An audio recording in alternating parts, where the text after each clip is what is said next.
তাহলে দু একজন আছেন। ইন্না মিনাশ শাজারি শাজারাতাল লা ইয়াসকুতু ওয়ারাকুহা ফাইন্নাহা মিসলুল মুসলিম হাদ্দিসুনি মাহি। আব্দুল্লাহ ইবনে মাসউদ থেকে বর্ণিত, তিনি বলেন নবী মুস্তাফা সাল্লাল্লাহু আলাইহি ওয়াসাল্লাম বলেন, ও আমার সাহাবারা, গাছের মধ্যে এমন একটা গাছ আছে যেই গাছের পাতা ঝরে না। গাছটি আবার মুসলমানের মতো। গাছটি কি? সাহাবায়ে কেরাম ফাওয়াকান নাসু ফি শাজারিল বাওয়াদি। মানুষ তখন উপত্যকার গাছগুলোর দিকে দৃষ্টি নিক্ষেপ করলো। তারা চিন্তা করলো, দেখি এটা কোন গাছ যেই গাছের পাতা ঝরে না, গাছটি আবার মুসলমানের মতো। গাছটি কি? একজন তাকাইলো আম গাছের দিকে, গাছটা তো সুন্দর, গাছটার পাতা তো ঝরে, এই গাছ তো হবে না।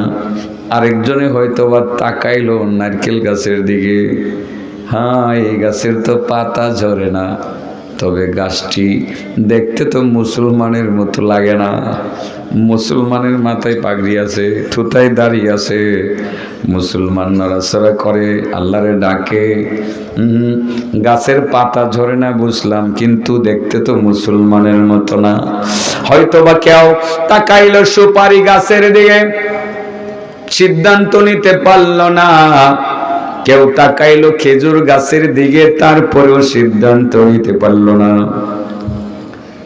ক্বালা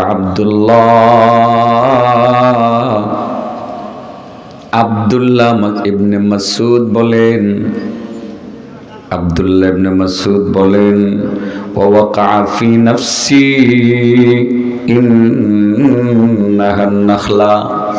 আমার অন্তরে ঢুকলো এই গাছটা খেজুর গাছ আবার হয়নি। ফাস্তাহিয়াইতু, কিন্তু আব্দুল্লাহ ইবনে মাসউদ বলেন আমি বড় লজ্জা পাইলাম। কারণ যদি আমি বলার পরে যদি সেটা সঠিক উত্তর না হয়, শ্লোকের উত্তর যদি সঠিক না হয়, তাইলে তো লজ্জা পাবো। অতঃপর তিনিও কিছু বললেন না, সাহাবায়ে কেরাম কেউ কিছু বললেন না। সবাই শুধু এদিক সেদিক তাকায়, কিন্তু মিলাইতে পারে না। গাছের পাতা ঝরে না, নারকেল গাছের পাতা ঝরে না, তাল গাছের পাতা ঝরে না, সুপারি গাছের পাতা ঝরে না, ঢাকা ঝরে, কিন্তু দেখতে তো মুসলমানের মতো লাগে না। কেউ বললেন না। সাহাবায়ে কেরাম সবাই ঐক্যবদ্ধ হয়ে নবীজির দরবারে আরজ করলেন, সুম্মা ক্বালু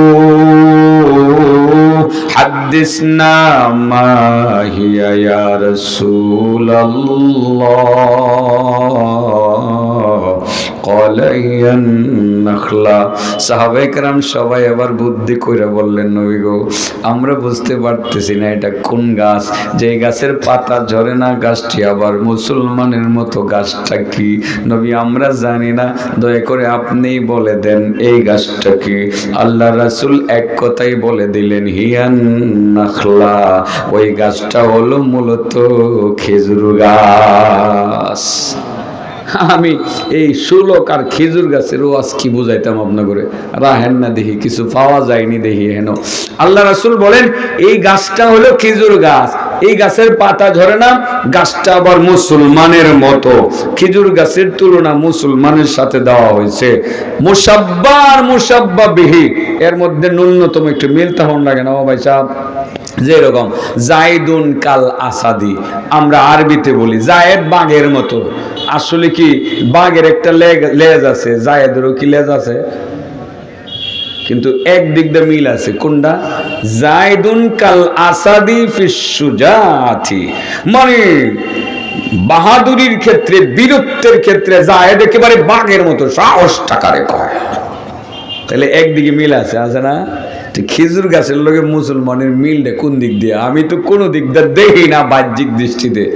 এটার মধ্যে খেজুর ধরে, এটার মধ্যে ডালফালা ছড়ায়, ঠিক আছে না, এটা এমন ডেপ ডেপ ডেপ ডেপ ডেপ ডেপ হয়ে উঠে, ঠিক আছে না, কত রকমের খেজুর গাছ যে আছে।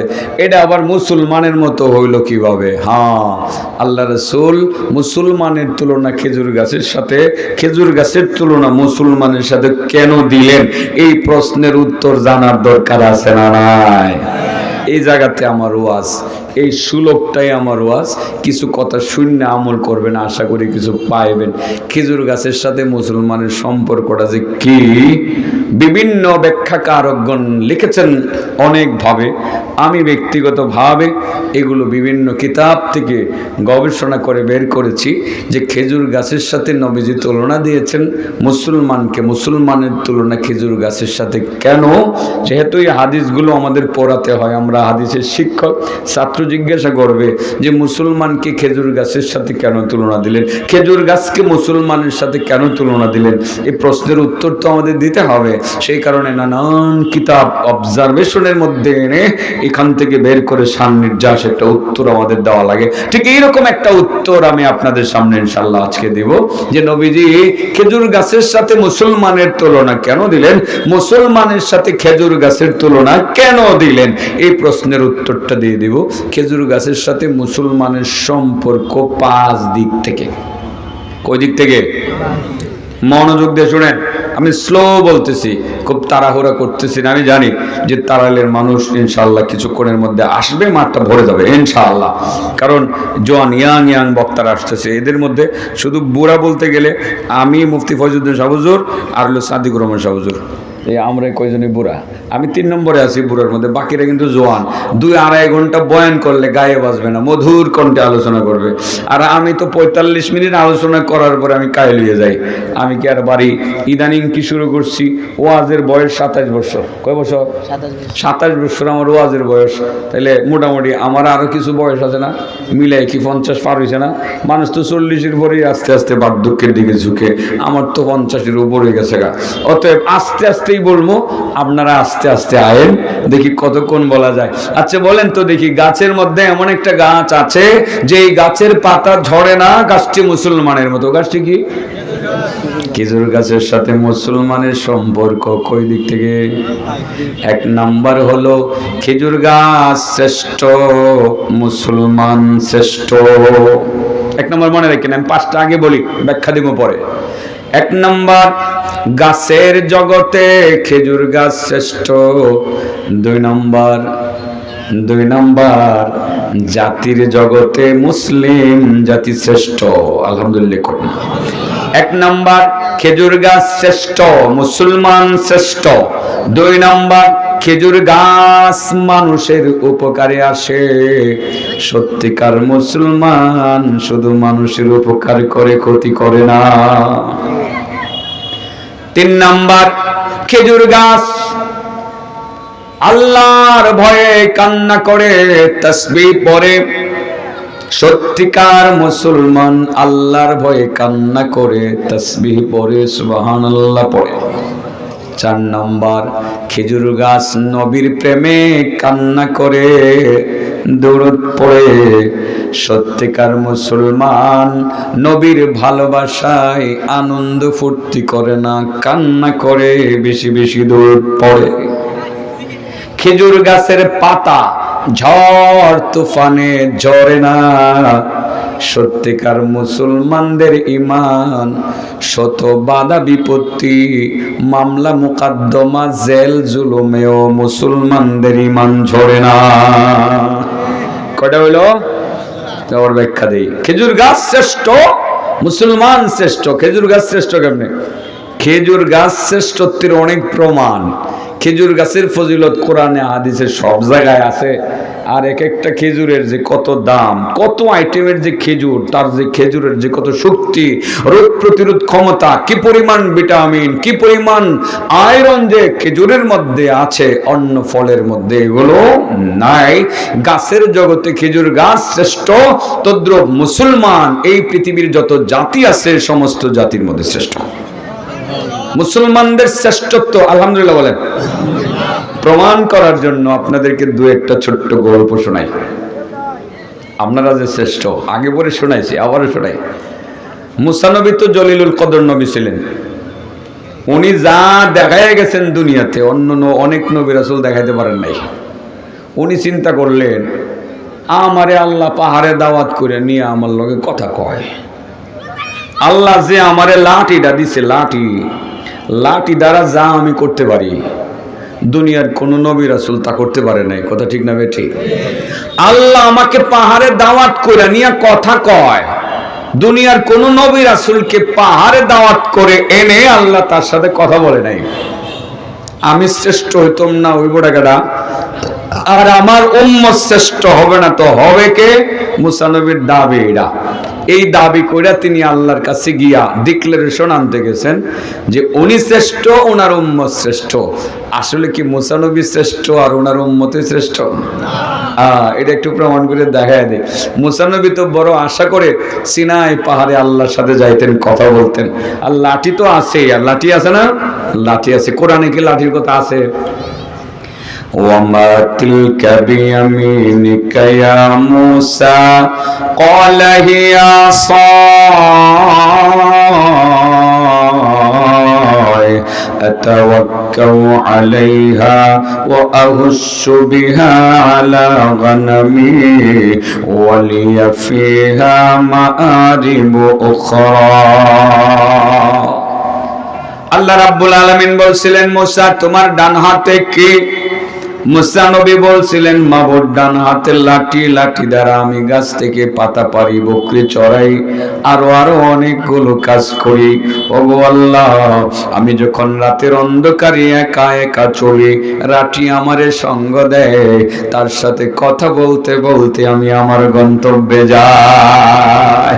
ওগো আল্লাহ, কেউ যখন আমার সাথে কথা বলে না, আমার লাঠি আমার সঙ্গে কথা কয়, লাঠির সাথে কথা বলতে বলতে আমি আমার গন্তব্যে যাই।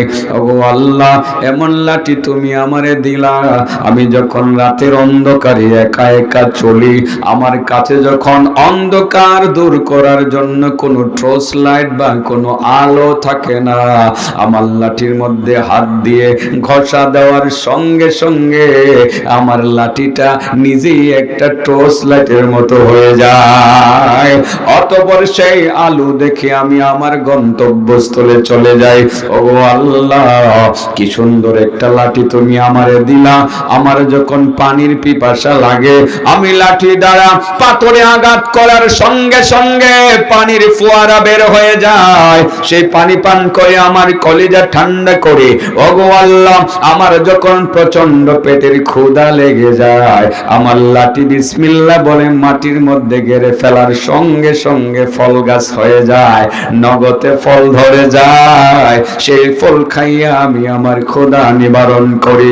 ওগো আল্লাহ, আমার যখন কোন নদী বা সাগর পাড়ি দেওয়ার প্রয়োজন পড়ে, আমার জন্য যখন কোন নৌকা, লঞ্চ বা স্টিমার থাকে না, লাঠি দ্বারা পানিতে আঘাত করার সঙ্গে সঙ্গে রাস্তা তৈরি হয়ে যায়, অতঃপর আমি ওপারে চলে যাই। কি সুন্দর লাঠি তুমি আমারে দিলা। ওগো আল্লাহ, আমার তো মনে হয় এমন সুন্দর লাঠি দুনিয়ার কোন নবী রাসূলকে তুমি দাও নাই। এই এক নাম্বার যুক্তির আলোকে আমি তো বলতেই পারি আমি তোমার অত্যন্ত একজন কাছের বান্দা। আল্লাহ কি মুসা নবীর মনের খবর জানে না? উনি শ্রেষ্ঠ হইতে চাইতেছেন। আল্লাহ কয়, মুসা কি কইবা কও, আরো কথা থাকলে কও। মুসা নবী তাইলে আরো দুইটা যুক্তি দাঁড় করাইতিও, আল্লাহর কাছ থেকে শ্রেষ্ঠত্বের ঘোষণা নিতেইব। এই মিয়ার আলহামদুলিল্লাহ কইতেন না? আপনারা শ্রেষ্ঠ। মুসা নবী এত কাণ্ড কারখানা করে ঘোষণা আনতে পারবে না, ডিক্লারেশন যাবে আপনার পক্ষে। সুবহানাল্লাহ বলেন। কারণ আপনারে আল্লাহর নবী বলছে খেজুর গাছের মতো, খেজুর গাছ আপনার মতো। খেজুর গাছের দেশে জন্ম নেওয়া নবী হবেন শ্রেষ্ঠ, খেজুর গাছের দেশে জন্ম নেওয়া নবীর উম্মতই হবে শ্রেষ্ঠ, মুসলমান হবে সারা পৃথিবীতে শ্রেষ্ঠ। মুসা নবী আবার আরেকটা যুক্তি দাঁড় করি, আল্লাহ ওই যে তুমি আমারে পাহাড়ে ডাক দেয়া, যে সুন্দরভাবে আমার সাথে মায়াবী কণ্ঠে মধুর কণ্ঠে কথা কো, আল্লাহ গো এত সুন্দর মায়াবী কণ্ঠে মধুর কণ্ঠে কোনো নবী রাসূলের সাথে তো তুমি পাহাড়ে দাওয়াত করে নিয়ে কথা কইছো না, শুধু আমার লগে এই কও। মাবুদ, এই যুক্তির আলোকে আমি তো বলতেই পারি আমি তোমার সবচেয়ে বেশি কাছের বান্দা। আসেনি এগুলো কোরআনে আছে? فلما أتاها نودي من شاطئ الوادي الأيمن في البقعة المباركة من الشجرة أي يا موسى إني أنا الله إني أنا الله رب العالمين। সিনাই পাহাড়ের সুনির্দিষ্ট গাছের কাছে যখন মুসা নবী যাইতেন, আল্লাহ ডাক দিয়ে বলতেন, ও মুসা, আমি আল্লাহ রাব্বুল আলামিন তোমারে ডাকতেছি, আমার ডাকে সাড়া দাও। মুসা নবী আল্লাহর প্রেমে পাগল হয়ে যাইতেন, আল্লাহর প্রেমে পাগল হয়ে আল্লাহর সাথে কথাবার্তা বলতে থাকতেন। এক পর্যায়ে আল্লাহকে বললেন, আল্লাহ তুমি যে আমারে দাওয়াত করে আনো পাহাড়ে, মায়াবী কণ্ঠে মধুর কণ্ঠে কথা কও, আল্লাহ দুনিয়ার কোন নবী রাসূলের সাথে তো তুমি এইরকম দাওয়াত করে এনে মায়াবী কণ্ঠে মধুর কণ্ঠে কথা বলো না, একমাত্র আমি নবীরে দাওয়াত করে এনে আমার সাথে মায়াবী কণ্ঠে মধুর কণ্ঠে কথা বলো। ওগো আল্লাহ, এই 2 নম্বর যুক্তির আলোকে আমি তো বলতেই পারি আমি তোমার সবচেয়ে বেশি কাছের বান্দা। যুক্তি দুইটা কি ছোট না, হেভি যুক্তি। হ্যাঁ, আল্লাহ কয় মুসা মনের কথা কও। মুসা নবী আরো অনেক যুক্তি দাঁড় করালেন। আল্লাহ বললেন, মুসা এবার একটা কথা শোনো। ও মুসা, তোমার লাঠি দিছি কথা সত্য, এইরকম লাঠি আমি কাউরে দেই নাই। ও মুসা, তোমার সাথে সিনাই পাহাড়ে মায়াবী কণ্ঠে মধুর কণ্ঠে আমি কথা বলি, তুমি হইলা কালিমুল্লাহ, এটাও সত্য। এই সিনাই পাহাড়ে দাওয়াত করে এনে অন্য নবী রাসূলের সাথে আমি কথা বলি না। ও মুসা, এই দৃষ্টিকোণ থেকে তুমি আমার কাছের বান্দা, সেটা সত্য। তুমি আমার শ্রেষ্ঠ বান্দা, সেই কথাটিও সত্য। তবে মুসা তুমি মনে রাখো, তুমি আমার শ্রেষ্ঠ বান্দা সত্য, তবে সর্বশ্রেষ্ঠ বান্দা নও। তুমি আমার কাছের বান্দা, সেটাও সত্য, তবে সবচেয়ে বেশি কাছের নও। ও মুসা, তুমি মনে রাখবা, আমার আখির জামানায় একজন নবী আসবেন, নবীর নাম হবে মুহাম্মদ। আমার নবী খেজুর গাছের দেশে জন্ম নিবে। কোন দেশে? খেজুর গাছের দেশে, আরব দেশে জন্ম নিবে।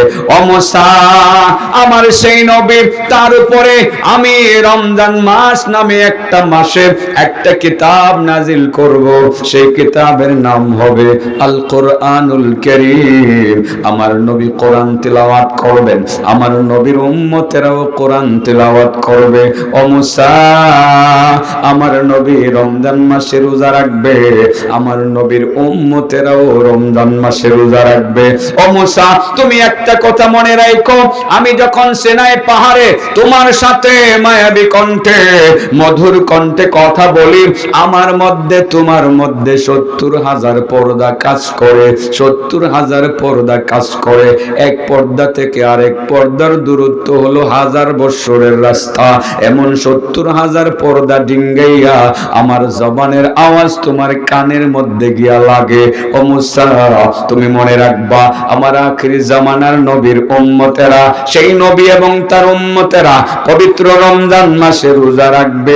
বিকাল বেলা তাদের প্রচন্ড ক্ষুধা লাগবে, হরেক আইটেমের ইফতারি তাদের সামনে সাজানো থাকবে, বিভিন্ন আইটেমের শরবত তাদের চোখের সামনে সাজানো থাকবে।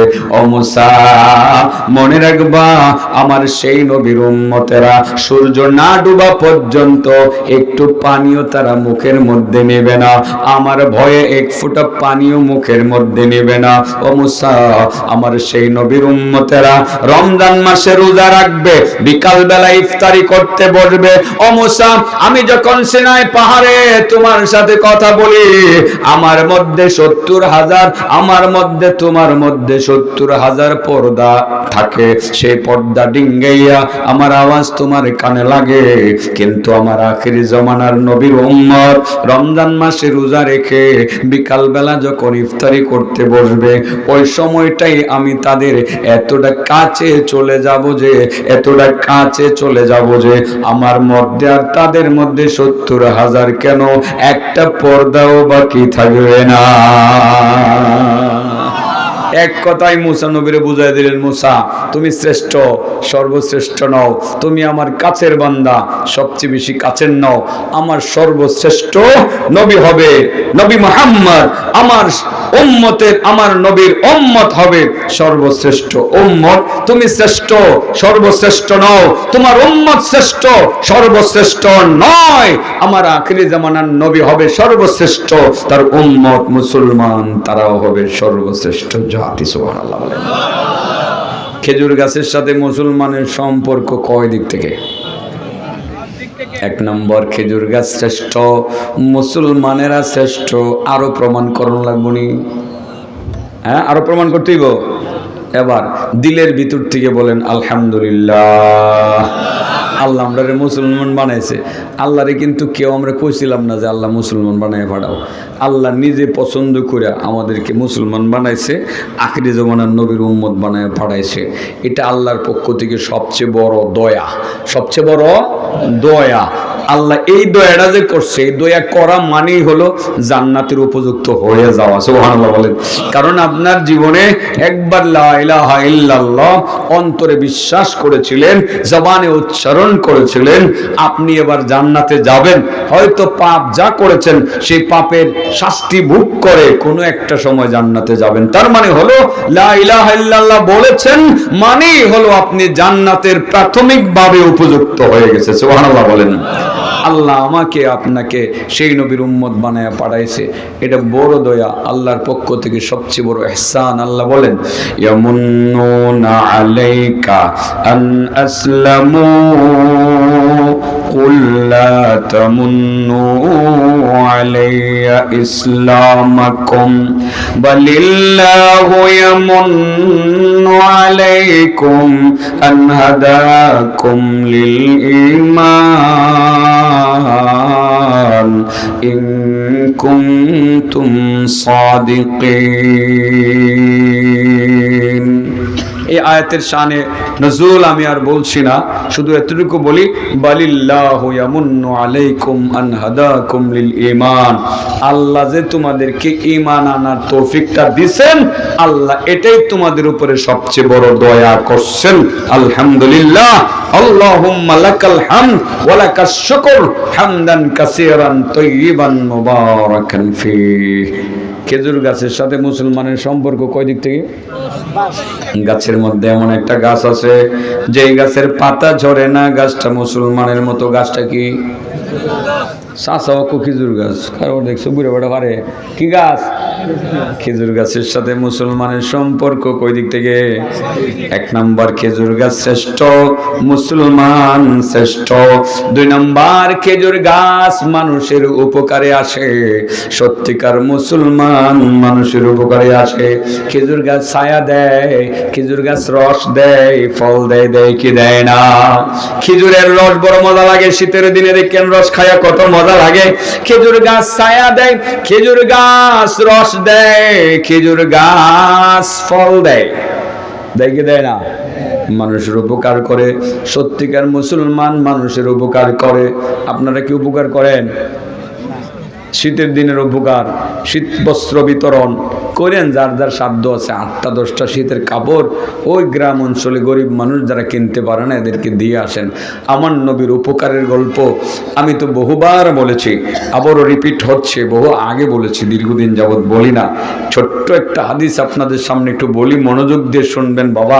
আমার নবীজির শীতকালীন উপকারের গল্প প্রভাব পড়বে আপনার অন্তরে। নবী মুস্তাফা সাল্লাল্লাহু আলাইহি ওয়াসাল্লামের শীতের দিনে মনে চাইলো শীত যেহেতু বেশি করে একটা চাদর কিনে নিয়ে আসি। সোয়েটার আর ওই যে জাম্পার যাই বলেন, জ্যাকেট, এই চাদরের কাছে সব ফিল। চাচা ঠিক কইছি না? তো আমার নবীজির চাদর বড় পছন্দ ছিল, এই জন্য চিন্তা করলেন আমাদের দেশের মানুষ যেমন কাশ্মীরি শাল পছন্দ করে, এই গত 1 বছর যাবৎ আর ইন্ডিয়ার মাল খুব বেশি পছন্দ করে না, কারণ আমরা বুঝে লাইছি যে এরা আমরার বালা চায় না, ঠিক আছে না? হ্যাঁ, যাই হোক, তো আমাদের দেশের মানুষের কিন্তু একটা পছন্দ ছিল কাশ্মীরি শাল, ভাই সাহেব ঠিক আছে না? আমরা এটা কিনতাম। আমার নবীর ছিল তখন ইয়ামানি শাল। কোন চাদর? ইয়ামানি চাদর। পকেটে 10টা টাকা লইছেন। কটা টাকা? 10টা টাকা লইয়া ভাবছেন বাজারে যাবো, কনকনে শীতে চাদর একটা কিন্না গায়ে দিব। বাজারে গেছে, গিয়া দেখে দোকানে চাদর আছে, ভাই কাশ্মীরি শাল আছে? হ্যাঁ কাশ্মীরি শাল আছে। দাম কত? 60 টাকা। কয় টাকা? নবী কয় অসুবিধা নাই, পকেটে তো 10 টাকা আছে, আরও তো 6 টাকা থাকবো। চাদর একটা কিনছে, চাদর কিনা টাকাটা পকেটে থুইয়া চাদরটা গায়ে দিছে। ইয়ামানি চাদর, ইয়ামানির চাদর তখনও বড় নামি দামি চাদর ছিল, ইয়ামানি চাদর, কথা বলছেন? ইয়ামানি চাদর গায়ে দিয়ে নবীজি চলতেছেন। রাস্তার মধ্যে একজন আনসারি সাহাবী দীক্ষা কই, ইয়া রাসূলুল্লাহ চাদরটা বড় সুন্দর। আসলে কি অনেক সময় পোশাক মানুষের মাধ্যমেও কিন্তু পোশাকের সৌন্দর্যটা ফুটে ওঠে। আমার নবী এমনি সুন্দর, চাদর গায়ে দিছে, মনে হইতে একেবারে আরো অনেক সুন্দর, কথা বলছেন না? আনসারি সাহাবী বলেন, ইয়া রাসূলুল্লাহ আপনার গায়ের চাদরটা অনেক সুন্দর। আল্লাহ রাসূল কয়, তোমার কাছে কি পছন্দ হয়েছে নাকি? ইয়া রাসূলুল্লাহ অনেক পছন্দ, অনেক পছন্দ, শীতের মধ্যে অনেক পছন্দ। আল্লাহ রাসূল বলেন, তোমারে দিয়ে দিলে কেমন হইব? ইয়া রাসূলুল্লাহ দিয়ে দিলে কেমন হইব? অনেক ভালো হইব। কেমনে ভালো হইব? এক তো শীতের দিনের চাদর খুব বেশি দরকার, আর 2 নম্বর আপনি নবী যে চাদরটা গায়ে লাগাইছেন, এই চাদরটা আমার গায়ে লাগামো, সারা জীবন তো আত্মতৃপ্তিতে ভুগবো। নবীর গায়ে দেওয়া চাদর আমি গায়ে দেই। আজকে যদি আমার কাছে আমার নবীর একটা রুমাল থাকতো, আমার চেয়ে বড় বেটা আসিন কেটাও, কথা বলছেন না? এরকম হয়তো ব্যবসা হয়েছিল। হ্যাঁ, ওই আনসারী সাহাবী উনি এবার চাদরটা না পাইয়া নিজের গায়ে লাগাইছে, মানে আল্লাহ নবী নিজেই তার গায়ে লাগাই দিয়ে কই, তুমি বললা আমার গায়ে সুন্দর, তোমার গায়ে তো আরো অনেক সুন্দর। সুবহানাল্লাহ বলেন। আনসারী সাহাবীর চাদর দিয়ে লইছে, উপকার করছে, কথা বুঝছেন? এখানে উপকার শেষ না, এখানে উপকার শেষ না, আরো উপকার আছে, আরো উপকার আছে। পকেটে কয় টাকা? হিসাব মিল রাহন লাগবো, হিসাব টাকার হিসাব করতে হইব, তোমরা করো টাকার হিসাব। পকেটে কয় টাকা? পকেটে আছে আরো 6 টাকা। 4 টাকা দিয়ে চাদর কিনলেন, 6 টাকা পকেটে। চিন্তা করলেন চাদর তো আর একটা কিনা যাইব। আবার গেলেন বাজারে, গিয়ে দোকানদারকে বললেন, ভাই দোকানদার চাদর আসেনি? আছে তো। কয় টাকা? একটু আগে না আপনি নিলেন 4 টাকা দিয়ে। কাহা 4 টাকা দিয়ে একটা চাদর দাও। এবার 4 টাকা দিয়ে চাদর আর একটা কিনলেন, নিজের গায়ের মধ্যে চাদরটা জড়াইয়া সামনে অগ্রসর হইতে শুরু করলেন। পকেটে আছে কয় টাকা? 2 টাকা। 10 টাকার মধ্যে 4 4 2 চাদরে চলে গেল আপনার 8 টাকা। আরো 2টা টাকা পকেটের মধ্যে আছে। 2 টাকা পকেটে, চাদর এবার গায়ে নিয়ে যখন সামনের দিকে অগ্রসর হচ্ছিলেন, সামনে গিয়ে দেখেন একজন নারী, একজন মহিলা রাস্তার মধ্যে গড়াগড়ি করে কান্না করতে আছে। আল্লাহ রাসূল বলেন, মাগো তুমি কাঁদো কেন? তোমার কান্নার কারণ কি? সেই নারী বলল, বাবারে আমার কান্নার কারণ আপনার কাছে বললে আমার কি লাভ হবে? আমার তো মনে হয় আপনি আমার কোনো অন্যায়, আমার কোনো কল্যাণ করতে পারবেন না। নবী বলেন, মাগো তুমি একটু বলে দেখো আমি তোমার উপকার করতে পারি কিনা, চেষ্টা করব। সেই নারী বলল, বাবা আমি একজন বাড়ির দাসী, একটা বাড়ির মালিকের দাসী, আমি তার বাড়িতে কাজ করি। আমার মালিক আজকে আমাকে সকাল বেলা পাঠাইয়াছিল, 2টি টাকা দিছিল আটা কিনে নিয়ে যাওয়ার জন্য। আমি টাকা নিয়ে রওনা দিয়েছি আটা কিনবো, কিন্তু কোথায় যেন টাকা নিয়ে আমি ফেলে দিয়েছি। এখন তো টাকা নাই, আমি আটা কিনতে পারবো না। আমার মালিক আমাকে শাসন করবে, আমার মালিক আমাকে মারবে, সেই ভয়ে মূলত আমি কান্নাকাটি করতে আছি। রাসূল বলেন, মাগো সমস্যা নাই, 2 টাকার প্রয়োজন আমার পকেটে তো আছে। আসেনি? আসেনি? 2টা টাকা দিয়া সেই নারীকে বললেন, মা তুমি আটা কিনে নিয়ে বাড়িতে চলে যাও। সেই মহিলা খুশি হইল সত্য, কিন্তু আমার নবী একটু সামনে অগ্রসর হওয়ার পরে তার কান্নার আওয়াজ আরো বেড়ে গেল। আমার নবী তাকায় দেখলেন, একটু আগে যেমন কান্নার সুর ছিল আরো বেড়ে গিয়েছে। আল্লাহর নবী পিছনে ব্যাক করে সেই মহিলার কাছে এসে বললেন, মাগো তোমার 2 টাকার প্রয়োজন ছিল, আমি তো তোমারে 2 টাকা দিলাম, তুমি আটা কিনে নিয়ে বাড়িতে যাইবা। টাকার কারণে তুমি কান্নাকাটি করতেছিলা, এখন তুমি কেন কান্না করতেছো? তোমার প্রয়োজন তো মিটে গেল। সেই নারী বলল, বাবারে এখন কান্না করার কারণ তো আরেকটা। সেটা কোনটা? আরে আমার যে দেরি হয়ে গেল, আমি যে টাকা হারিয়ে ফেলছিলাম, আমার মালিক তো সেটা বিশ্বাস করবে না। ঘন্টার ঘন্টা সময় চলে গেল, এখন আমি আটা কিনে নিয়ে বাড়িতে যাব, সেটা সত্য, টাকা পাইছি আটা কিনবো, কিন্তু দেরি হওয়ার অপরাধে আমার মালিক যে আমাকে শাসনটা করবে, এমনও তো হতে পারে শাসন করতে করতে আমার হাত পা পর্যন্ত ভেঙে দিতে পারে। আমি যে টাকা হারিয়ে ফেলছিলাম আর আপনি যে আমারে টাকা দিছেন, সেটা তো মালিক বিশ্বাস করতে চাইবে না। এখন মূলত মালিকের মায়ের ভয়ে, প্রহারের ভয়ে মূলত কান্না করতেছি। রাসূল বলেন, মা সমস্যা নাই, আমি তোমার সঙ্গে আছি, চলো নিয়ে আমাকে। উপকারের ধাপগুলো দেখেন, চলো আমাকে নিয়ে চলো, তোমার মালিক পর্যন্ত যাব, তোমার মালিকের কাছে গিয়ে আমি তোমার জন্য সুপারিশ করে আসব। রহমাতুল লিল আলামিন এবারে মেয়েটাকে নিয়ে, মহিলাকে নিয়ে চলতে শুরু করলেন বাড়ির মালিকের দিকে। উপকার বুঝতেছেন? কারে কয়? একটা বুঝছেন না, অনেকগুলো বুঝতেছেন? হ্যাঁ, বাড়ির মালিকের কাছে গেলেন, দরজার মধ্যে দাঁড়াইয়া বাড়ির মালিককে সালাম দিলেন, আসসালামু আলাইকুম ওয়া রাহমাতুল্লাহি ওয়া বারাকাতুহু। নবীজির সালামের শব্দ, বাক্য, আওয়াজ কিন্তু কম ছিল না, অনেক বেশি ছিল। নবী সালাম দিলেন, বাড়ির মালিক বাড়িতে আছে না নাই এমনটা বুঝতে দিল না। বাড়ির ভিতরে কে আছে তাকে তো নবী সালাম দিলেন, কিন্তু বাড়ির ভিতর থেকে সালামের কোনো জবাব আসলো না। আবার সালাম দিলেন, আসসালামু আলাইকুম ওয়া রাহমাতুল্লাহ। বাড়ির ভিতর থেকে সালামের কোনো জবাব আসলো না। আবার সালাম দিলেন, আসসালামু আলাইকুম ওয়া রাহমাতুল্লাহ। বাড়ির ভিতর থেকে সালামের কোনো জবাব বের হয়ে আসলো না। আমার নবী কয়েকবার সালাম দিয়ে কিছুটা বিরক্তির সুরে পড়ে বললেন, ও বাড়িওয়ালা, তুমি যদি বাড়ির ভিতরে থেকে থাকো আমার সালামের জবাব দাও, নচেত আমি চলে গেলাম। সঙ্গে সঙ্গে বাড়ির মালিক ঘর থেকে বের হলেন। ঘর থেকে বের হয়ে নবীর সালামের উত্তর দিলেন, ওয়ালাইকুম আসসালাম ওয়া রাহমাতুল্লাহি ওয়া বারাকাতুহু ইয়া রাসূলুল্লাহ। আমার নবী তাৎক্ষণিক বুঝে ফেলেছেন সে তো ইয়া রাসূলুল্লাহ বলে আমার সালামের জবাবটুকু দিয়েছে, নিশ্চয়ই সে আমাকে চেনে। যদি না চিনতো ইয়া রাসূলুল্লাহ বলে আমার সালামের জবাব দিত না। সঙ্গে সঙ্গে বললেন, বাড়িওয়ালা, নিশ্চয় তুমি আমারে চিনো, না চিনলে ইয়া রাসূলুল্লাহ বলে তুমি আমার সালামের জবাব দিত না। ও বাড়িওয়ালা, তোমার কাছে আমার জানার বিষয় হলো, তুমি আমাকে চেনার পরেও তুমি আমার সালামের জবাবটা দিতে বিলম্ব করলা কেন? আমি কি অন্যায় করলাম? সে বাড়িওয়ালা বলতে শুরু করলেন, ইয়া রাসূলুল্লাহ আমাকে ক্ষমা করে দিবেন, আমি লোভে মূলত সেটা করতেছিলাম, ভিতরে লোভ জাগছিল, লোভ জাগার কারণে আপনার সালামের জবাবটা আমি তাড়াতাড়ি দেই নাই। নবী গো, আপনি আমারে সালাম দিছেন, তার মানে হলো শান্তির জন্য দোয়া করছেন। আমি প্রথম সালামটাই শুনছি, শোনার পরে আমার নজরটা আসমানের দিকে গেছে। আমি দেখলাম আসমান থেকে বৃষ্টির মতো শান্তি আমার বাড়িতে নাজিল হইতেছে।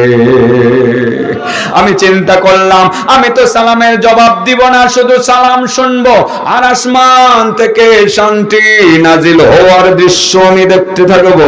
ইয়া রাসূলুল্লাহ, ইয়া হাবিবাল্লাহ, যদি আপনি বিরক্ত না হইতেন আমি সালামের জবাবটা তাড়াতাড়ি দিতাম না, আর একটু দেরিতে দিতাম। আমি আসমান থেকে শান্তি নাজিল হওয়ার দৃশ্য দীর্ঘক্ষণ পর্যন্ত দেখার চেষ্টা করতাম। সুবহানাল্লাহ। এগুলো ইশকের ভালোবাসার ব্যাপার, মহব্বতের ব্যাপার, নবীর ভালোবাসা। যে যেমন ভালোবাসে, এই ভালোবাসার এই যে শক্তি যার যতটুকু বেশি, ওইভাবে সে অনুধাবন করতে পারে যে শান্তি কিভাবে আসে। ঠিক না ভাই? ঠিক। আল্লাহু আকবার। রাসূল সাল্লাল্লাহু আলাইহি সাল্লামকে আবার বাড়িওয়ালা কয়, ইয়া রাসূলুল্লাহ, তবে একটা কথা জিজ্ঞাসা করার আছে। কি? সেটা হলো যে আপনি তো আমার বাড়িতে আসার কথা না, কোনো ঘোষণা ছাড়া ডাইরেক্ট আপনি আমার বাড়িতে এসে গেলেন। ইয়া রাসূলুল্লাহ, কারণ কি? নবী বনোয়ারি, কারণ তো আছে। এই মেয়েটা কাটা? আমার দাসী। আল্লাহ রাসূল কয়, দেখো শীতের দিন 10টা টাকা লয়ে গেছি বাজারে, চাদর কিনতাম। মনে আছে না চাদরের কথা? ওই গাছের মধ্যে এমন একটা গাছ আছে যে গাছটার পাতা ঝরে না, গাছটা মুসলমানের মতো। গাছের নাম কি? খেজুর গাছের সাথে মুসলমানের সম্পর্ক কয় দিক থেকে? খেজুর গাছ শ্রেষ্ঠ, মুসলমান শ্রেষ্ঠ। খেজুর গাছ মানুষের উপকারে আসে, মুসলমান মানুষের উপকারে আসে। দেখেন আল্লাহ রাসূল সাল্লাল্লাহু আলাইহি সাল্লাম বলেন, দেখো এই শীতের দিন, কনকনে শীত, চাদর ছাড়া চলে না, শীত লাগে। 10টা টাকা লয়ে রওনা দিলাম, চাদর একটা কিনবো। বাজারে গিয়া ইয়ামানি চাদরটাই আমার পছন্দ হয়েছে। দাম জিগাইলাম, সে বলল 4 টাকা। 4 টাকা দিয়ে চাদরটা কিনলাম। 4 টাকা দিয়ে চাদরটা কিনা গায়ে লাগাইলাম। একজন আনসারি সাহাবী এটারে পছন্দ করলো, তারে দিয়ে লাইলাম। পকেটে আছে 6 টাকা। 4 টাকা দিয়ে আরেকটা চাদর কিনলাম। এই দেখো গায়ে লাগাইছি, চাদরটা সুন্দরী। পকেটে আছে 2 টাকা। রাস্তার মধ্যে আইসা দেখি তোমার বাড়ির এই কাজের মেয়েটা, তোমার দাসী কান্না করতেছে। তারে জিগাইলাম, তুমি কাঁদো কেন? সে বলতেছিল তুমি নাকি 2 টাকা দিয়ে পাঠাইছিলা তাকে বাজারে আটা কেনার জন্য, কিন্তু টাকা সে হারিয়ে ফেলেছে, কিনতে পারতেছে না। তুমি তাকে শাসন করবে, মারবে, সেই ভয়ে কান্নাকাটি করতেছিল। আমার পকেটে 2 টাকা ছিল, সেটা তারে দিলাম, আটা কিনে নিয়ে যাবে। সে আটাও কিনেছে। এবার কান্নার আওয়াজ আরো বেড়ে গেছে। পিছনে ব্যাক করে জিজ্ঞাসা করলাম, কাঁদো কেন? তোমার বাড়ির এই মেয়েটা বলতেছে দেরি হওয়ার অপরাধে তুমি নাকি তাকে কঠিন শাসন করবা, শাস্তি দিবা, সেজন্য কান্না করতেছে। ও বাড়িওয়ালা, আমার খাতিরে, আমি তো সাক্ষী, সে টাকা হারিয়ে ফেলেছিল, টাকা আমি দিয়েছি। আমার খাতিরে আজকের জন্য তোমার এই দাসীটারে তুমি একটু মাফ করে দাও। আমি নবী নিজে এই জন্য এই মেয়েটাকে শাসন থেকে বাঁচানোর জন্য, শাস্তি থেকে বাঁচানোর জন্য তোমার দরবারে এসে হাজির হয়েছে। আর এর নাম হয়তো মুসলমান, এর নাম হয়তো মুসলমান। ইসলাম তো এরই কয়, ধাপে ধাপে ধাপে ধাপে শুধু মানুষের উপকার করে, কোনো মানুষের ক্ষতি করে না। কেউ যদি কোনো মানুষের উপকার করার নিয়ত করে, একটু সামনে অগ্রসর হয় উপকার করার জন্য, যে আমি উপকার করব, এখনো করে নাই, আল্লাহ রাসূল বলেন সে 10 বছরের ইতিকাফের নেকি নগদেই বুঝে পেয়ে যাবে। দাওয়াত তাবলীগের মেহনতের সাথীরা এটার ফজিলত খুব বলে। তো আমরা মানুষের উপকার কি করব না? খেজুর গাছ মানুষের উপকারে আসে, সত্যিকার মুসলমান মানুষের উপকারে আসে। এবার বাড়ির মালিক কই, ইয়া রাসূলুল্লাহ, এই মেয়েটার উপকার করার জন্য আপনি এলেন, নবী গো আমি কি করবো এখন? ইয়া রাসূলুল্লাহ, ইয়া হাবিবাল্লাহ, আপনি এসেছেন সুপারিশ করার জন্য, আমি কেন আপনার সুপারিশ কবুল করব না? আমি কেন করব না? আপনার সুপারিশ তো আল্লাহ কবুল করবেন সবার আগে। আমি সাধারণ একজন মানুষ, আমি আপনার সুপারিশ কেন কবুল করব না? আপনি তো সেই মহান ব্যক্তি, আপনার সুপারিশ আল্লাহ রাব্বুল আলামিন সবার আগে কবুল করবেন। হাসরের মাঠে আপনি সবার আগে সুপারিশ করবেন, সবার আগে কথা বলবেন। কোরআনে আছে না নাই? يوم يقوم الروح والملائكة صفا لا يتكلمون إلا من أذن له الرحمن وقال صوابا ذلك اليوم الحق فمن شاء اتخذ إلى ربه مآبا إنا أنذرناكم عذابا قريبا কাযিবা ইয়াওমা ইয়ানজুরুল মারউ মা قدمت يداه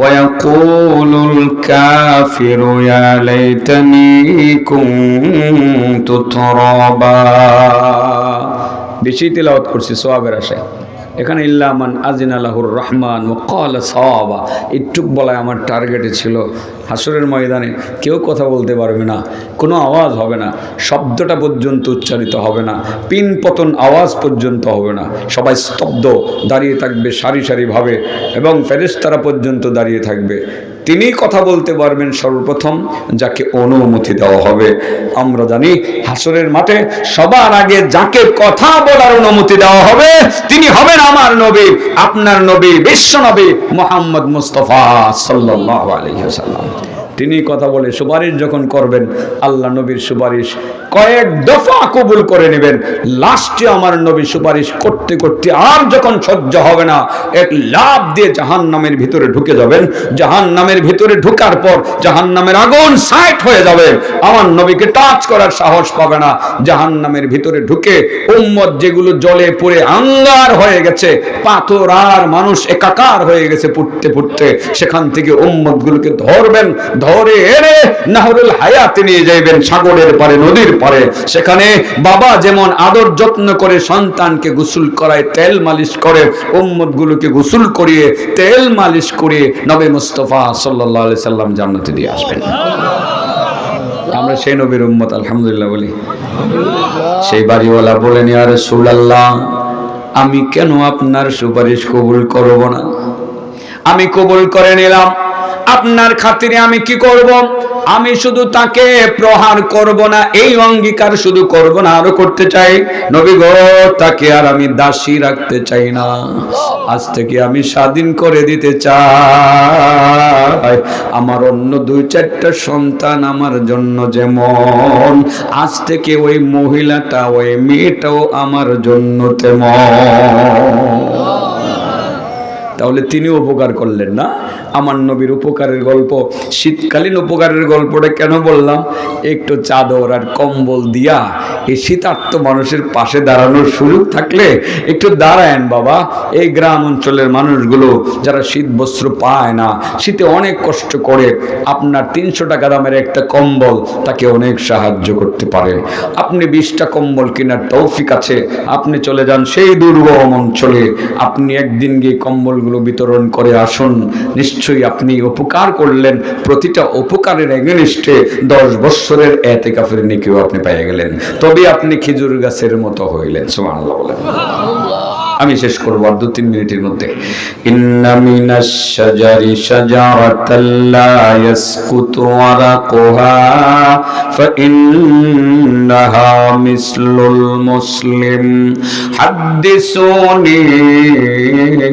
মাহি ফাওয়াকান নাসু ফি শাজারিল বাওয়াদি ক্বালা আবদুল্লাহ ওয়া ওয়াকা ফি নাফসি إنها النخلة فاستحييت ثم قالوا حدثنا ما هي يا رسول الله قال هي النخلة عبد الله بن مسعود থেকে বর্ণিত কি ওরে ওটা কি আব্দুল্লাহ ইবনে উমর না মাসউদ ভুল করতেছি কিনা আব্দুল্লাহ ইবনে উমর না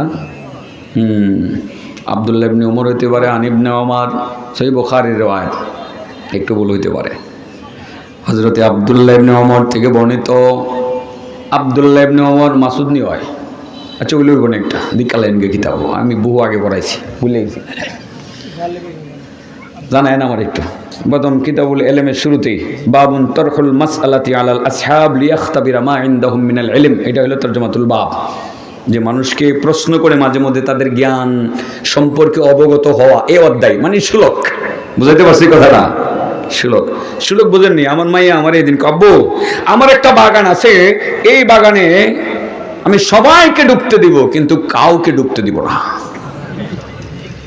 আমরা কেমন এটা কি করলো এটা তো বুঝি না সবাইকে ডুবতে দিব কিন্তু কাউকে দিব না আমি বললাম কাউকে মানে তুমি লেখো পরে লেখছে এই কাও সেই কাও না, কাও মানে গরু। সবাইকে ঢুকতে দেবো কিন্তু গরুকে ঢুকতে দেবো না। আমি তো কতক্ষণ টাচ খেলে গেছি, এরপরে আমি বুঝছি বাচ্চারা কিন্তু এরকম প্রশ্ন করে, জটিল জটিল প্রশ্ন। এরকমই একটি প্রশ্ন যে গাছের মধ্যে এমন একটা গাছ আছে যে গাছের পাতা ঝরে না, গাছটি আবার মুসলমানের মতো। গাছটি কি বলেন? গাছটি কি? খেজুর গাছের সাথে মুসলমানের সম্পর্ক কয় দিক থেকে? এক নাম্বার, খেজুর গাছ শ্রেষ্ঠ, মুসলমান শ্রেষ্ঠ। নাম্বার 2, খেজুর গাছ মানুষের উপকারে আসে, সত্যিকার মুসলমান শুধু মানুষের উপকারে আসে। এই ধর্মটার নামই হলো ইসলাম। আদ-দীনু আন-নাসিহা, এটা তো বুখারীর হাদিস, আর এটা আরেকটা তরজমাতুল বাব। আদ-দীনু আন-নাসিহা, ইসলাম ধর্ম মানেই হলো কল্যাণকর ধর্ম। এই ইসলাম কাউকে ক্ষতি করতে পারে না, মুসলমান কাউকে ক্ষতি করতে পারে না, সে তো মুসলমান।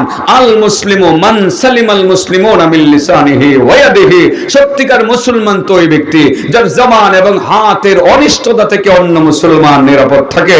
আল্লাহ রাসূল বলেন মালুন মান দাররা মুমিনান, ওই ব্যক্তি মালাউন, সে মুসলমান না যে অন্য মুসলমানের ক্ষতি করে। মন থাকবো কথাগুলো। মালুন, মালুন বুঝেন? মালউন মালউনুন মান দাররা মুমিনান। রাসূল বলেন ওই ব্যক্তি মালাউন, পরিচয় হইতে পারে তার নাম মুসলমান, পরিচয় হইতে পারে মুমিন, পরিচয় হইতে পারে নামাজি, পরিচয় হইতে পারে আলহাস, পরিচয় হইতে পারে ভালো মানুষ, দানশীল। রাসূল বলেন তুমি অনেক কিছু পরিচয় জাতির সামনে তুলে ধরতে পারো, তুমি অনেক পরিচয় পরিচিত হতে পারো, কিন্তু তুমি যেহেতু অন্য মুমিন মুসলমানের ক্ষতি করো, বদনাম করে ক্ষতি করো, ব্যবসা বাণিজ্যে ক্ষতি করো, মান সম্মানের ক্ষতি করো, পুকুরের মাছে পুকুরের পানির মধ্যে বিষ ঢাইলা নষ্ট করো, তার ইজ্জত সম্মানের হানি করো, তুমি যেহেতু মানুষের ক্ষতি করো, মনে রাখবা অনেক পরিচয়ে মানুষ তোমাকে ডাকবে, অনেক ভাবে মানুষ তোমাকে সম্বোধন করবে। কেউ বলবে নামাজি, কেউ বলবে হাজী সাহেব, কেউ বলবে দানবীর, কেউ বলবে ভালো মানুষ, ভদ্রলোক, কিন্তু তোমার আসল পরিচয়টা হলো তুমি আস্তা একটা মালাউন। হ্যাঁ, যে উপকার করে সে মুসলমান, যে ক্ষতি করে সে মালাউন। আমার কথা কি আপনাদের বুঝতেছে? ওয়াজটা একটু কঠিন হয়ে গেছে গা। আমি ইদানিং একটু কঠিন কঠিন কথাই ওয়াজ করি, সহজ কথাটি এখন আর কই না। সহজ কথা অন্যরা কক, আমি কঠিন দি কই আর কি। এখন অন্যরা তো কিছু কিছু মায়াবী, মায়া মহব্বত করে কিছু কথাবার্তা কয়, আমার মহব্বত করতে মনে চায় না ইদানিং। কারণ হইলো, কেন যে মনে চায় না, একটু করা করা চিকিৎসা করতাম মনে চাই। কারণ হলো আমি দেখতেছি ক্যান্সার হয়ে গেছে গা, ভরে গেছে গা। এখন ভালোবাসলে অপারেশন করা যাইত না, আর অপারেশন না করলে রোগী সুস্থ হইতো না। এই জন্য করা করা কথাটি কই এলাই, যাতে অপারেশন করে কাটটা সেলাই মেলাই কইরা অ্যান্টিবায়োটিক দিয়া যাতে রোগী ভালো করতে পারে, এই জন্য একটু করা করা কথা কই।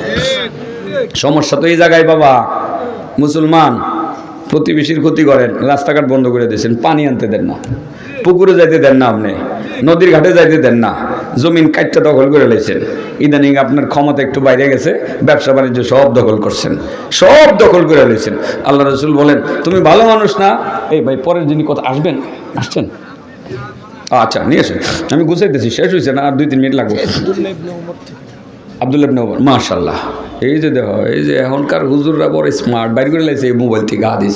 আব্দুল্লাহ ইবনে ওমর, আমার একটু সন্দেহ সন্দেহ লাগছিল আব্দুল্লাহ ইবনে মাসউদ কিনা। প্রথম কিন্তু আমি পড়ার সময় আব্দুল্লাহ ইবনে ওমর থেকেই পড়ছিলাম, ঠিক আছে না? ওইটা আবার কাটটা গেছিলাম গা। এটা আপনারা বুঝলেন না, এই যে এরা বুঝছে দিকে কইছে, আলেমরা বুঝছে।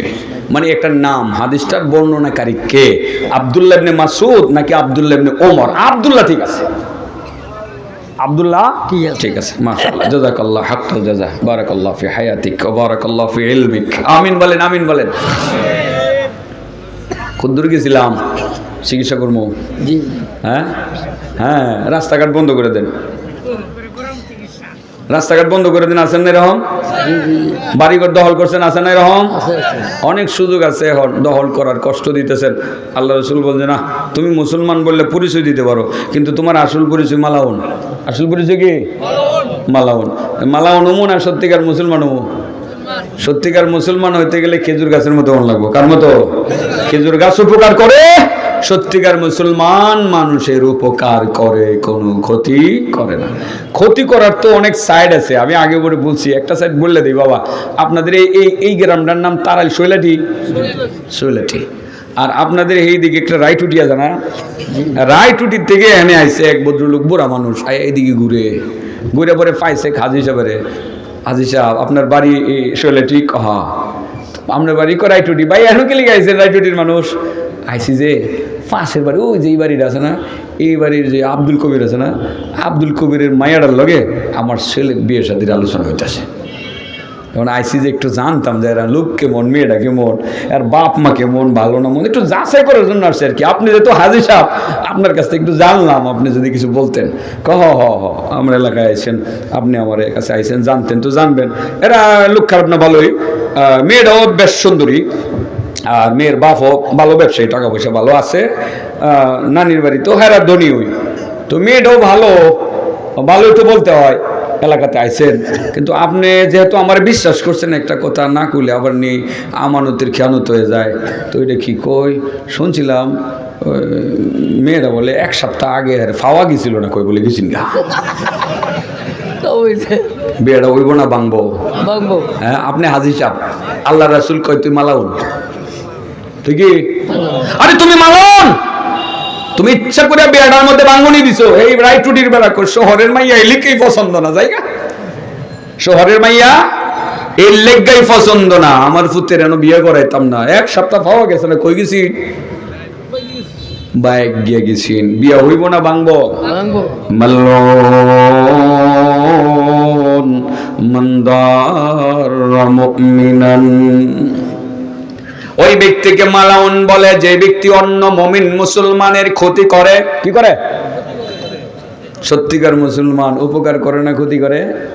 আদ-দীন ওয়ান নাসিহা, ইসলাম ধর্ম মানি শুধু মানুষের কল্যাণ, শুধু কল্যাণ আর কল্যাণ আর কল্যাণ। সাবধান, কেউ কারো ক্ষতি করবেন না, ইজ্জতের ক্ষতি করবেন না, সম্পদের ক্ষতি করবেন না, কোনো কিছুর ক্ষতি করবেন না। এই মানুষের ক্ষতি করা থেকে যদি নিজেকে বাঁচিয়ে রাখতে পারেন, তাহলে খেজুর গাছের মতো আপনি মুসলমান হইতে পারবেন। সুবহানাল্লাহ বলেন। শেষ, ফিনিশিং, লাস্ট ফিনিশিং। হ্যাঁ না, আর দেরি করা যাবে না, এতক্ষণ কথা কই কেমনে আমি? 40-48 মিনিট কইছি, কমো 1 ঘন্টা পার হইয়া আরও গেছে গা। আমি আগের থেকে কইছি আমি বুড়া মানুষ, আমার আর জোয়ান মানুষের মতো খাটাইলে চলবো, এই যুগ কি আর আছে? তারপরে তো আর 3টা কথা রয়ে গেছে না, এবার একটু বুঝাই দিই। খেজুর গাছ শ্রেষ্ঠ, মুসলমান শ্রেষ্ঠ।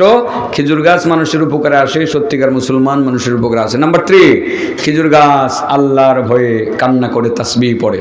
যত গাছ আছে সব আল্লাহর ভয়ে তাসবিহ পড়ে না? সুবহানাল্লাহ পড়ে। সত্যিকার মুসলমান আল্লাহর ভয়ে কান্না করে, জগতে আর কারো ভয়ে কান্না করে না। মুসলমানরা তাসবিহ পড়ে, সুবহানাল্লাহ সুবহানাল্লাহ সুবহানাল্লাহ বলে। এটা মুসলমানের বৈশিষ্ট্য, এটা মুসলমানের চরিত্র, এটা মুসলমানের বৈশিষ্ট্য। মুসলমান বলে সুবহানাল্লাহ সুবহানাল্লাহ সুবহানাল্লাহ। খেজুর গাছ নবীর প্রেমে কান্না করে। সত্যিকার মুসলমান নবীর প্রেমে মিছিল করে না, কান্না করে। আপনারা কবেন খেজুর গাছে বলে কাঁদছিল কোন সময়? সেই কথা কি আপনারা শুনছেন না? উস্তুয়ানাতু হান্নানা, হ্যাঁ, খেজুর গাছের ডালা যেখানে আমার নবী হেলান দিয়ে খুতবা পড়তেন, বসতেন, সরায় ফেলার পরে কেমন কান্না কাঁদছিল। আল্লাহু আকবার, কেমন কান্না কাঁদছিল। হাদিসের সনদে কথা আছে অনেকেরই। আব্দুল হক দেহলভী লিখেছেন এই কথাগুলো, তার কিতাবের মধ্যে লিখেছেন। সনদে কথা থাকলেও কথাগুলো মাশহুর হয়ে গেছে। আমার নবীর শান মানের জন্য যদি কথাগুলো চলে, আমাদের বুজুর্গরা চালাইছে সেই কথাগুলো। উস্তুয়ানাতু হান্নানার কথা, কেউ সেটাকে সহিহও বলেছেন। সেই উস্তুয়ানাতু হান্নানা যখন খেজুর গাছের ডালাটা সরিয়ে দেওয়া হলো, নতুন মিম্বার বানানো হলো, তখন গুনগুন গুনগুন আওয়াজ শোনা যাচ্ছিল। একটা মেশিনের উপরে, একটা কাঠ, চলন্ত মেশিনের উপরে কাঠ রাখলে যে ঝিরঝির ঝিরঝির আওয়াজ হয়, এরকম আওয়াজ হচ্ছিল। কেউ বুঝতে পারতেছিলেন না। সাহাবায়ে কেরাম অবাক যে কোথায় আওয়াজ হচ্ছে, কিসের আওয়াজ? করুণ কণ্ঠের আওয়াজ, কান্নার আওয়াজ শোনা যায়। নবী রাহমাতুল্লিল আলামিন সেই খেজুর গাছের ডালাটাকে টাচ করলে বললেন, তুমি থেমে যাও। কি চাও তুমি? কি চাও? বিরহের বেদনা তো ইয়া রাসূলুল্লাহ সহ্য করতে পারছি না, তো চাওটা কি? ইয়া রাসূলুল্লাহ আমি কি চাই, আমি কি বলবো? তুমি কি এই পৃথিবীর কোন খেজুর বাগানের খেজুর গাছ হয়ে থাকতে চাও? যদি চাও তো বলো, আমি আল্লাহর কাছে বলি তুমি খেজুর গাছের বাগানের খেজুর গাছ হয়ে থাকবা। আর যদি মনে করো যে না এই পৃথিবী আর দরকার নাই, হাসরের ময়দানে পরবর্তী জান্নাতের বাগানে তুমি খেজুর গাছ হয়ে থাকবা, তাহলে আমিও সেটা আল্লাহর কাছে বলে দেবো। তুমি সেটা যদি বলো, অতঃপর আমি নবীর সাথে দেখা হবে, জান্নাতে তোমার থেকে খেজুর পেরে পেরে আমি খাবো। থেমে গেল ইয়া রাসূলুল্লাহ, যাওয়ানোই লাগবো, যেহেতু দুনিয়া থেকে কেউ থাকবে না, জান্নাতই আমার দরকার। আমার জান্নাতের বাগানের খেজুর গাছ বানানোর জন্য আল্লাহর কাছে বলে দেয়।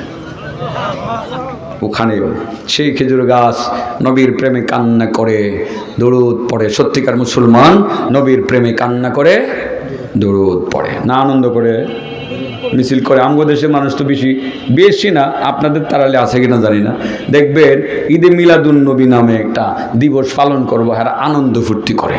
সত্যিকার প্রেমিকরা কি আনন্দ ফুর্তি করবে? নবীর প্রেমিকরা কি করবে? কান্নাকাটি করবে। একই দিনে নবীর জন্ম, একই দিনে নবীর মৃত্যু, প্লাসে মাইনাসে বলো ছাত্ররা, বলো প্লাসে মাইনাসে? একই দিনে প্লাস, একই দিনে মাইনাস। যদি একই দিনে প্লাস মাইনাস হয়, প্লাসে মাইনাসে মাইনাস, তখন তো জন্ম প্রাধান্য পায় না, মৃত্যু প্রাধান্য পায়।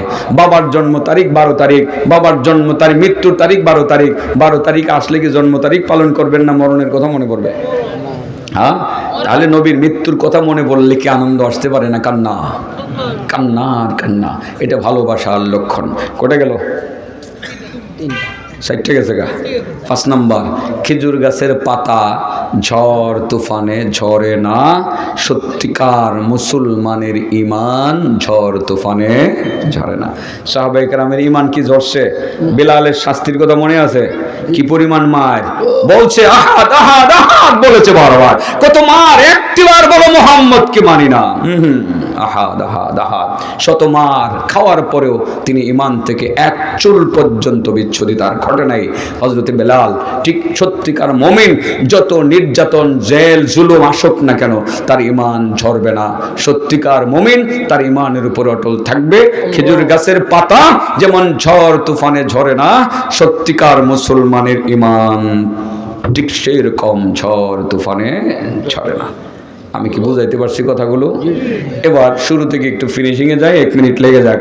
ইন্না মিনাশ শাজারি শাজারাতাল লা ইয়াসকুতু ওয়ারাকুহা ফা ইন্নাহা মিসলুল মুসলিম হাদ্দিসুনি মাহি ফাওয়াকা'আন নাসু ফি শাজারিল বাওয়াদি ক্বালা আব্দুল্লাহ ووقع في نفسي إنها النخلة فاستحييت ثم قالوا حدثنا ما هي يا رسول الله قال هي النخلة। আব্দুল্লাহ ইবনে ওমর থেকে বর্ণিত, আব্দুল্লাহ ইবনে ওমর থেকে বর্ণিত, তিনি বলেন নবীজি বলছেন, ও আমার সাহাবারা, গাছের মধ্যে এমন একটা গাছ আছে যে গাছের পাতা ঝরে না, গাছটি মুসলমানের মতো। বলো তো গাছটি কি? বলেন কি গাছ? কোন এবার পরীক্ষা লয়ে খেজুর গাছের সাথে মুসলমানের সম্পর্ক কয় দিক থেকে? 1 নম্বর বলেন খেজুর গাছ শ্রেষ্ঠ, মুসলমান শ্রেষ্ঠ। 2 নম্বর খেজুর গাছ মানুষের উপকারে আসে, সত্যিকার মুসলমান শুধু উপকার আসে, ক্ষতি করে না। খেজুর গাছ আল্লাহর ভয়ে কান্না করে তাসবিহ পড়ে, সত্যিকার মুসলমান আল্লাহর ভয়ে কান্না করে তাসবিহ পড়ে। খেজুর গাছ নবীর প্রেমে কান্না করে, সত্যিকার মুসলমান নবীর প্রেমে কান্না করে দরুদ পড়ে। 5 নম্বর খেজুর গাছের পাতা ঝড় তুফানে ঝরে না, সত্যিকার মুসলমানের ইমান ঝড় তুফানে ঝরে না। ক্লিয়ার? মনে থাকবে ইনশাআল্লাহ। বড় বড় ওলামায়ে কেরাম সবাই এসে গেছেন আলহামদুলিল্লাহ।